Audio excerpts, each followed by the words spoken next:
Hello दोस्तों, मैं सुभय कुमार। दोस्तों, 65th बीपीएससी के अंतर्गत जो आपका गेस क्वेश्चंस चल रहा है दोस्तों, जो मैंने करंट अफेयर्स का डाल दिया है, साइंस एंड टेक्नोलॉजी का डाल दिया है। आज उस क्रम को हम आगे बढ़ाते हुए इकोनॉमिक्स एंड ज्योग्राफी का पार्ट को हम लेकर आ रहे हैं दोस्तों।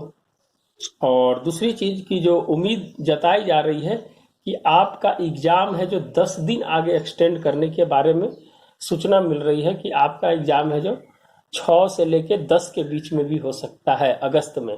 तो ऐसी कुछ सूचना मिली है, जिसके कारण है जो दोस्तों है जो हम आपको बता रहे हैं।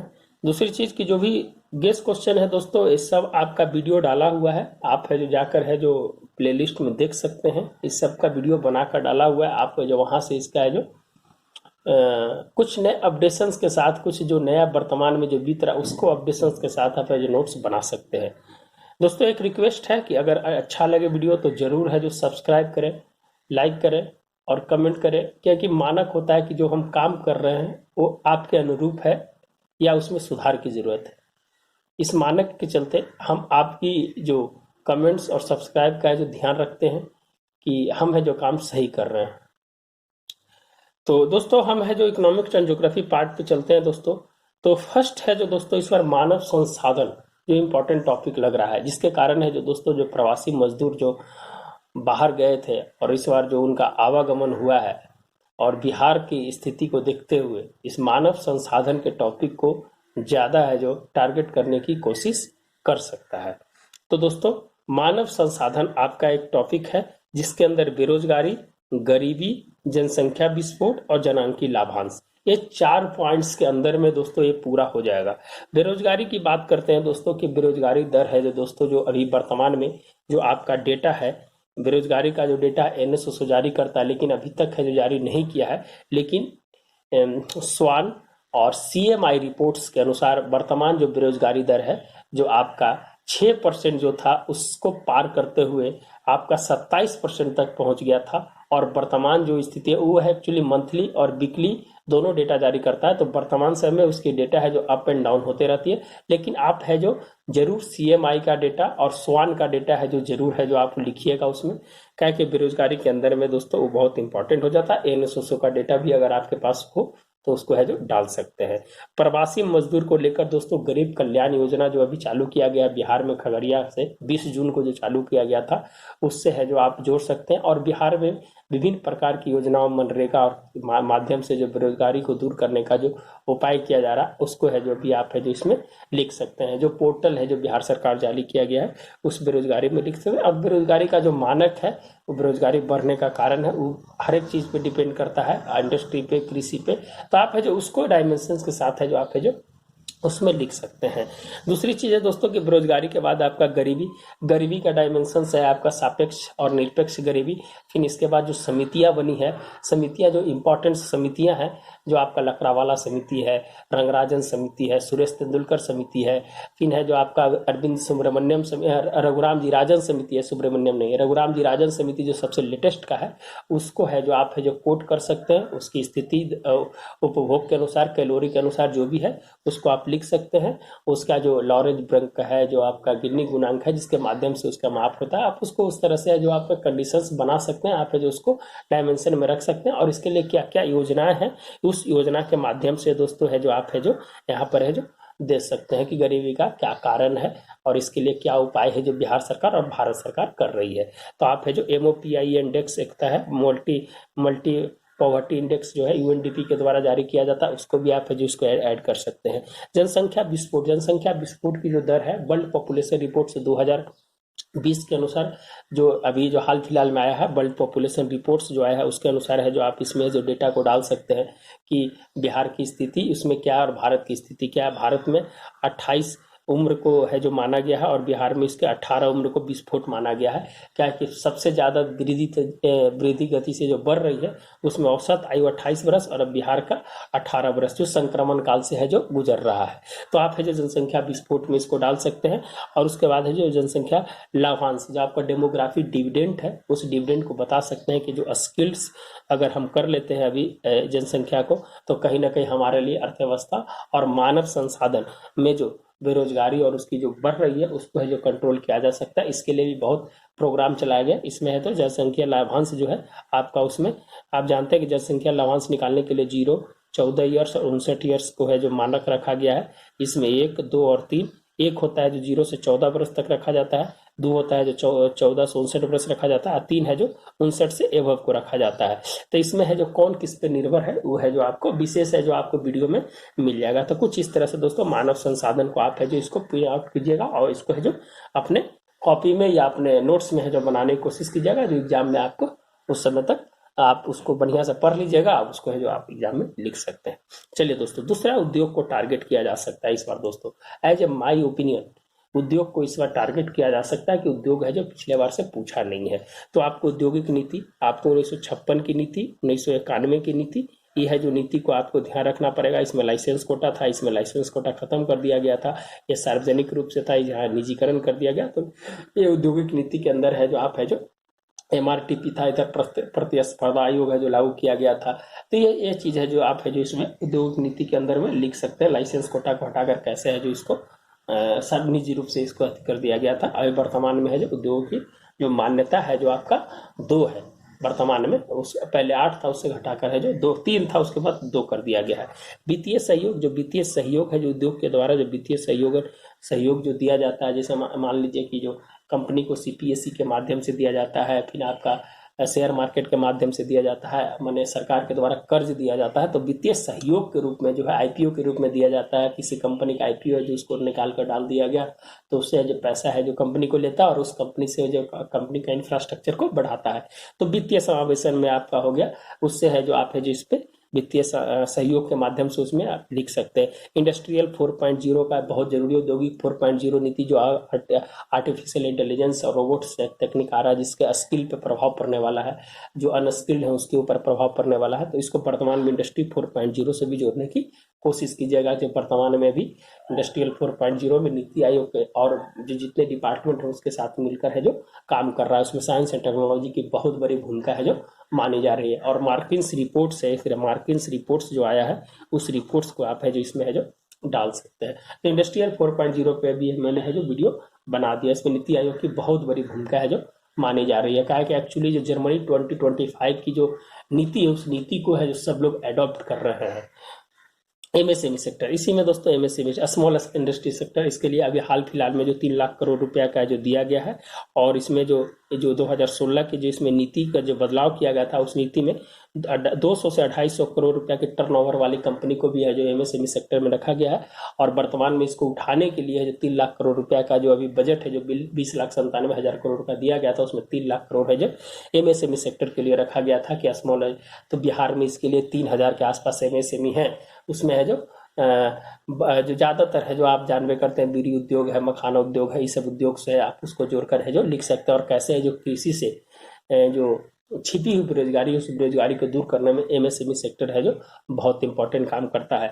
तो यह दोस्तों जो नाबार्ड की भूमिका को भी आप इसमें लिख सकते हैं कि नाबार्ड की जो भूमिका है MSME सेक्टर्स में, उसको है जो कैसे है जो इसके साथ कोलैबोरेशन करता है। और इसके लिए विशेष प्रकार की जो समितियां बनी है MSME के लिए, आबिद हुसैन और बहुत सारी समितियां हैं जो वर्तमान में बनी है, उसको भी आप जो इसको पिन अप कीजिएगा। बिहार औद्योगिक नीति 2016, बिहार औद्योगिक नीति 2016 के अंतर्गत जो आपको आपके लिए बिहार सरकार है जो जगह का है जो उपलब्ध कराती है। 5 साल तक आपको लोन में है जो ब्याज दर को कम रखता है या न के बराबर देना होता है।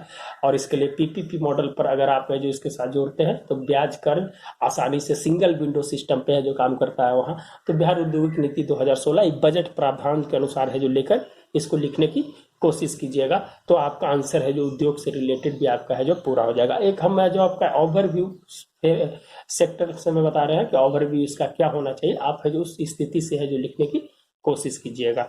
तीसरा आपका है कृषि। कृषि भी इस बार हो सकता है कि दोस्तों है जो पूछा जा सकता है कि कृषि है जो पिछले 2 बार से नहीं पूछा गया है। तो इसमें है जो भारत एंड बिहार की कृषि की, भारत में आपका 56% है जो आप लोग कृषि पे है, बिहार में जो आपका 70% से अब है जो कृषि पे है जो कृषि पे है जो आप डिपेंडेंट है।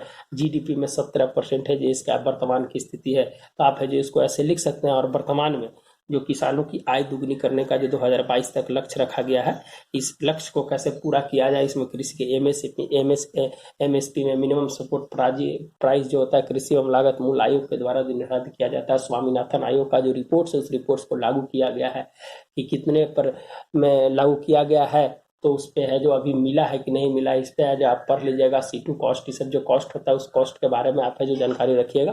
लेकिन अभी तक है जो लागू नहीं किया गया है। 2003 का जो रिपोर्ट्स आया था उसमें है जो C2 का 150% देना, उसमें है जो दोस्तों अभी तक है जो लागू नहीं किया गया है।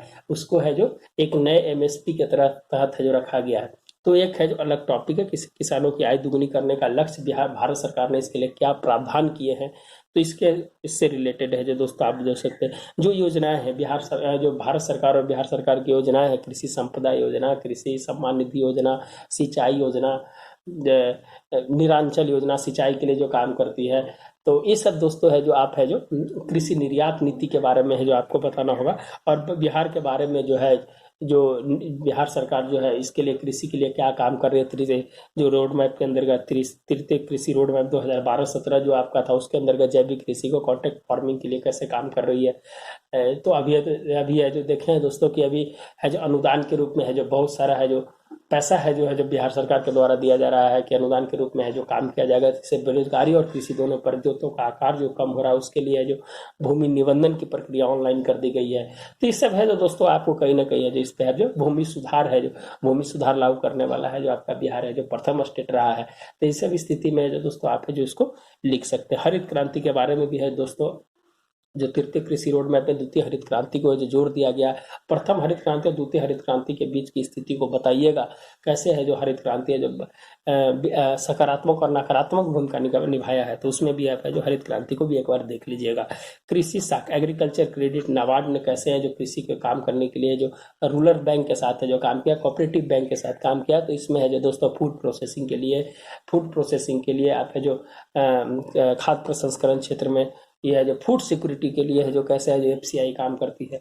तो ये सब है जो दोस्तों। और बजट में क्या प्रावधान, जो ई रेल सेवा जो है, ई किसान रेल सेवा है, ई उड़ान योजना है, ई एग्री योजना है, जो ये सब है दोस्तों है जो आप है जो इसको टेक्निकल टर्म में है जो यूज करके लिख सकते हैं। कृषि समस्या का समाधान हेतु है जो वेयर हाउसेस को बनाना, और बिहार सरकार के द्वारा है जो जो जो ये वर्तमान में है जो इसके लिए जो समस्या के समाधान हेतु है जो डीजल अनुदान योजना, फिर है जो इसके लिए सॉइल हेल्थ कार्ड और बहुत सारी योजनाएं चालू कर है जो इसके कृषि समस्या का समाधान करना, और उसको है जो एक निश्चित मूल्य पर एक परिवहन ट्रांसपोर्टेशन के माध्यम से एक एफसीआई तक पहुंचाना, कृषि को उन्नत करने के लिए बहुत सारे सिंचाई और बीज को है जो प्रोत्साहन देना। तो कहीं ना कहीं उसकी समस्या के समाधान के लिए बायोटेक्नोलॉजी का भी प्रयोग है जो उसमें किया गया है। और जानते हैं दोस्तों कि पिछले साल जो काला गेहूं से आपका प्रति हेक्टेयर है जो बहुत उन्नत कृषि को देखा गया था काला गेहूं का प्रयोग करने का, तो वह जो एग्जाम्पल दे सकते हैं, कॉन्ट्रैक्ट फार्मिंग को भी इसमें आप ऐड कर सकते हैं। तो कृषि के माध्यम से दोस्तों आप यहाँ तक है जो पहुंच सकते हैं। एक छोटा ओवरव्यू के माध्यम से हम आपकी बात बताना चाहते हैं। चलिए दोस्तों, बाढ़ एवं सूखा दोनों, बाढ़ एवं सूखा दोनों को है जो इसको है जो कर लीजिएगा कि भारत एवं बिहार में स्थिति बाढ़ की क्या है, जो जानवे करते हैं कि 12% है जो भारत की है जो बाढ़ से प्रभावित होती है। विश्व की 1/3 भाग कम से कम है जो बाढ़ से प्रभावित होती है। बिहार का तो आपका जानते हैं, उत्तरी बिहार में करीब करीब 25 से 28 जिले के आसपास है जो आपका ये बाढ़ से प्रभावित होता है। इसमें और आपदा प्रबंधन से रिलेटेड क्या है, डिजास्टर मैनेजमेंट, बिहार और बिहार सरकार दो आपदा प्रबंधन जो है 2005 की जो नीति, उस नीति के बारे में है जो आप है जो इसमें लिख सकते हैं। बिहार में उत्तरी भाग है जो ज्यादा प्रभावित होता है। सेंडाई फ्रेमवर्क, आपदा के पहले की स्थिति, वर्तमान की स्थिति और आपदा के बाद की स्थिति क्या होगी, इसके लिए क्या उपाय किए जाने चाहिए, इसके लिए है जो आपका बिहार सरकार ने एसडीआरएफ की टीम है और इसके लिए विशेष प्रकार की है जो एसडीआरएफ मिलकर काम करती है। तो उस पर सेंडाई फ्रेमवर्क को लागू करने वाला है जो पहला राज्य भी है बिहार है। तो बजट में इसका क्या प्रावधान है और इसकी योजनाएं क्या है। योजना बजट में प्रावधान है कि जो रिस्क रिडक्शन है इसको कम करना है, उस पर जो विशेष 4% एक्स्ट्रा है जो इसके लिए रखा गया है। प्रति व्यक्ति को 539 रुपये सरकारी रेट है, लेकिन बिहार में इसको तिगुना करके 1500 के आसपास रखा गया है। तो ये सब चीजें योजनाएं हैं जो बिहार सरकार की योजना है उसके लिए है जो काम करती है। प्री प्लानिंग क्या है, पोस्ट प्लानिंग क्या है, ये सब चीजें माध्यम से आपको है जो बाढ़ के माध्यम से आप जो देख सकते हैं। जो आपका ये जो करीब करीब है जो आपका बाढ़ है जो यहाँ पर क्लियर हो जाएगा। फिर है दोस्तों कि मानसून, एक क्वेश्चन से मानसून से बनता है कि मानसून की क्रिया विधि क्या है। कि मानसून अभी जान रहे हैं कि पहले 48 दिन का डेज था, अब उसको 72 दिन का कर दिया गया है। केरला के मालाबार तट से चलती है और है जो दक्षिण पश्चिम मानसून की क्रिया विधि कैसे होते हुए जो निकलती है, इस विधि को बता सकते हैं। तिब्बत को मानसून का भारत का तिब्बत को भारत इंजन कहा जाता है, मानसून का इंजन कहा जाता है। तो इस सब मामले में आप है जो कैसे कैसे उसकी क्रिया विधि है, कैसे टकराती है और कैसे जाती है, और कहाँ पर क्या वर्षा होती है, वृष्टि छाया प्रदेश, पश्चिमी विक्षोभ, एडियाबेटिक प्रेशर, ये सब चीज के माध्यम से है जो आप है जो बढ़िया से है जो मानसून के बारे में आप समझ सकते हैं। और वर्तमान में जो उम्फून तूफान और निसर्ग जो आया था, इसके बारे में भी आप उसकी चर्चा कर सकते हैं। उम्फून है जो थाईलैंड का नाम दिया गया है दोस्तों, उन्हें 2004 में इसका जो नामाकरण किया गया था। 1953 में सबसे पहले इस चीज का नामाकरण किया गया था।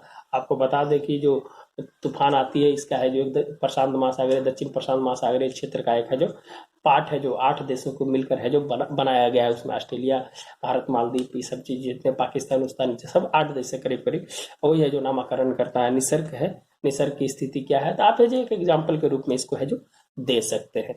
दूसरी चीज है कि दोस्तों ये एक ओवरव्यू के अनुसार है जो ये टॉपिक इंपॉर्टेंट टॉपिक लग रहा है, जिस टॉपिक के माध्यम से पूछने का चांस है जो ज्यादा लग रहा है। और एक और ऑर्गेनाइजेशन है दोस्तों, आईएमएफ है जो इस बार है जो ज्यादा चर्चा में रही है। आईएमएफ जैसे जब WTO पिछले बार पूछ दिया था, इस बार हो सकता है कि आईएमएफ को टारगेट कर सकता है, आईएमएफ को टारगेट कर सकता है। WHO आपको यहाँ पर ही नहीं पूछेगा। एक और है दोस्तों कि रिमोट सेंसिंग को इसमें ऐड कर लीजिएगा। रिमोट सेंसिंग मिनरल्स के साथ कैसे वर्क करता है, मिनरल्स खोजने में, बाढ़ को अति करने में, तो ये सब रिमोट सेंसिंग है जो मल्टी डायमेंशनल पार्ट है। तो रिमोट सेंसिंग को एक बार है जो इसमें है जो जरूर ऐड कर लीजिएगा। तो दोस्तों ये एक मेरा ओवरव्यू है कि मेरा कहने का मतलब है कि आपको जो इकोनॉमिक्स एंड ज्योग्राफी का जो टॉपिक है, उस टॉपिक में इस टॉपिक को टच किया जा सकता है। और उम्मीद करते हैं कि आपको यहाँ से करीब करीब है जो इकोनॉमिक्स एंड ज्योग्राफी का पार्ट है जो पूरा होने की उम्मीद लग रही है। अब मिट्टी उट्टी वैसा इंपॉर्टेंट नहीं, वो कोर सेक्टर का पार्ट होता है। मिट्टी, जलवायु सब कोर सेक्टर होता है दोस्तों। लेकिन जो क्वेश्चन पूछने का जो तरीका है बिहार बीपीएससी के अंदर में, तो इसी में से या तो इंडस्ट्रियल फॉर्मेट जोड़ इसको जोड़ देगा, या इसको जोड़ देगा, या इसको जोड़ देगा। तो पूछने का तरीका उस तरह का होता है। तो उम्मीद करते हैं दोस्तों कि वीडियो आपको पसंद आई होगी, मुझे ऐसा लगता है। अगर वीडियो अच्छा लगता है तो जरूर लोगों के बीच शेयर करें जो इनका लाभ उठा सके। और मेरा एक ही काम है कि आप है जो सब्सक्राइब जरूर करें।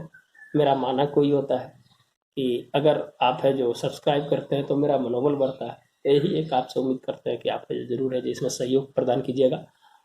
और हम आपकी जो भी परेशानियां हैं 65 मेंस को लेकर जो हमसे बनता है, जो आपके सामने रखने की कोशिश करते हैं।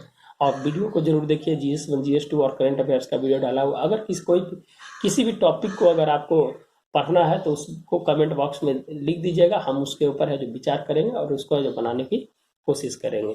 तो दोस्तों इसी के साथ है जो हम फिर नए वीडियो के साथ आपका पॉलिटी का आएंगे। और पॉलिटी के बाद एक लास्ट हिस्ट्री बच गया, 2 वीडियो और आएगी गेस क्वेश्चंस के बाद। उसके बाद 10 दिन पहले हम है जो एक और है जो क्वेश्चंस का सेट लेकर आएंगे। वो है जो इंपॉर्टेंट क्वेश्चंस रहेंगे, इसमें से भी छाटा हुआ क्वेश्चंस होगा, लेकिन यही इंपॉर्टेंस हम शॉर्ट करके डालते हैं। तो ठीक है दोस्तों, मिलते हैं नए वीडियो के साथ। अगर किसी भी प्रकार का अगर कोई भी टॉपिक पढ़ने के लिए अगर आपको जरूरत हो तो आप है जो निश्चित रूप से आप है जो कमेंट बॉक्स में लिखने की कोशिश करें। हम आपके कमेंट का इंतजार करेंगे और उसका जो निदान करने की कोशिश करेंगे। धन्यवाद दोस्तों, मिलते हैं नए वीडियो के साथ। धन्यवाद।